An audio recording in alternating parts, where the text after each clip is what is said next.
я вам расскажу, как сделать автокамин. Чтобы он понадобится, чтобы не поджигать все время камин, ну, чтобы не париться, в общем. Давайте приступим. Вот сам автокамин. Давайте огонь берем. Мы нажимаем на кнопочку, и на нас зажигается камин. Можно сделать вариант побольше, чтобы два зажигалось. Но сегодня я вам покажу, как сделать один. Поскольку, чтобы сделать два, это будет по аналогии. Для начала мы делаем вот так вот. Внизу ставим адский камень, чтобы огонь загорел всегда. Адские кирпичи, но вы можете и другие материалы ставить, но я вам не советую ставить дерево.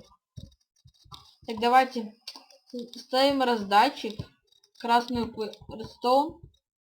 Затем это все закрываем, ставим кнопку и ставим железными прутьями. Вот смотрите. Сейчас я вам покажу почему. Давайте сейчас и загружаем в раздатчик огненные шары.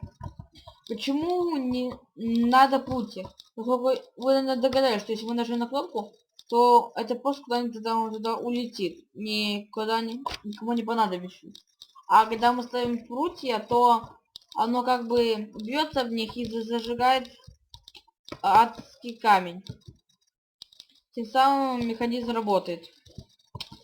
С вами был Trollface. Всем спасибо. Всем пока.